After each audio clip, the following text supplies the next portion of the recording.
नमस्ते बच्चों। आज हम वर्णमाला के बारे में देखेंगे। हर भाषा का लिखने का और उच्चारण का एक विशेष ढंग होता है। हिंदी वर्णमाला के 3 भाग हैं। स्वर, इसमें स्वर 13 होते हैं, व्यंजन 40 होते हैं और व्यंजन में ही संयुक्त व्यंजन क्ष, त्र, ज्ञ और श्र इस प्रकार होते हैं। अब हम हर एक की जानकारी देखेंगे। एक, स्वर। स्वर कितने देखे हमने? 13। इसमें देखिए इनका उच्चारण कैसे करना है। अ, आ, ई, उ, रू। अब रू जो है वो मराठी में हम कहते हैं, इसके बदले हमें हिंदी में री कहना है।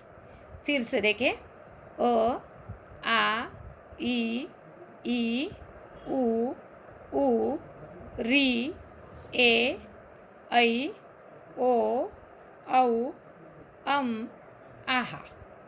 अब यहाँ पर मैंने बताया कि रू जो है वो हम मराठी में रू उच्चारण करना है, हिंदी में रू का उच्चारण री करना है। अब देखेंगे व्यंजन। व्यंजन का उच्चारण कैसे करना है देखें। क, ख, ग, घ, ज्ञ, च, छ, ज, झ, य, ट, ठ, ड, ढ, न, ज्ञ, ढ, त, थ, द, ध, न, प, फ, ब, भ, म, य, र, ल, व, श, स, ह, ळ, क्ष, त्र, ज्ञ, श्र। इस प्रकार ये व्यंजन 40 है। अब देखिए, अब इन्हें स्वर क्यों कहना है। स्वर में देखिए अ उच्चारण करके देखिए अ, तो इसमें अ का उच्चारण करने के बाद हमें कोई अन्य स्वर या वर्ण उसमें मिलाया हुआ नजर नहीं आता। इनका उच्चारण स्वतंत्र होता है, इसलिए इन्हें स्वर कहा जाता है। मतलब जिनका उच्चारण स्वतंत्र होता है उन्हें स्वर कहा जाता है। और व्यंजन, अब व्यंजन का उच्चारण स्वतंत्र नहीं होता। कैसे? देखिए, क का उच्चारण करें, क, तो इसमें क पहले उच्चारण होता है, अंत में अ उसमें मिलाया जैसे होता है। मतलब क में अ मिलाने से क ऐसा पूर्ण उच्चारण हमें सुनाई देता है, या पूर्ण उच्चार या क वर्ण तैयार हो जाता है। इस प्रकार ख में भी ख पहले उच्चारण होता है, अंत में अ उच्चारण होता है, इसलिए इनका उच्चारण स्वतंत्र नहीं होता। उनमें अन्य कोई ना कोई स्वर मिलाया हुआ नजर आता है, इसलिए उन्हें व्यंजन कहा जाता है।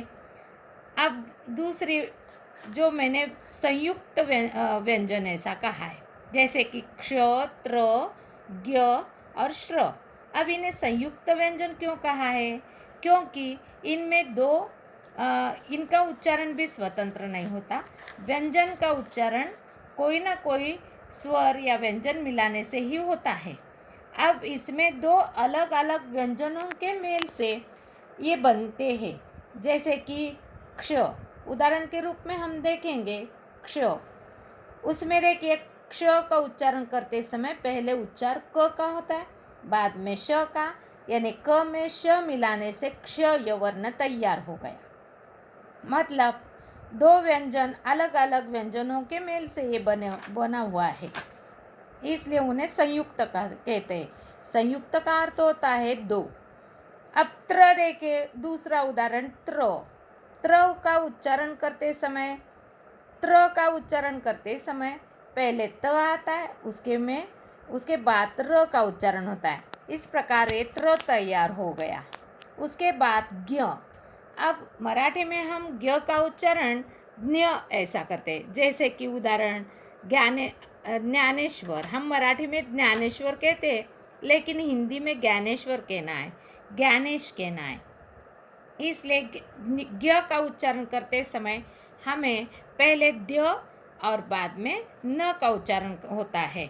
अंग्रेजी में जब हम स्पेलिंग तैयार करते हैं उस वक्त भी ज्ञानेश या ज्ञानेश्वर का स्पेलिंग तैयार करते समय तुम देखेंगे कि डी पहले लिखा जाता है, उसमें उसके बाद वो स्पेलिंग तैयार हो जाता है आगे का। श्र, श्र में वैसे ही श्र में श और र मिलाने से यह श्र तैयार हो जाता है। इस प्रकार आज हमने वर्णमाला में स्वर, व्यंजन, उनका उच्चारण किस प्रकार करना है यह आप भी करके देखें और इसी प्रकार आप ये उनका उच्चारण करेंगे।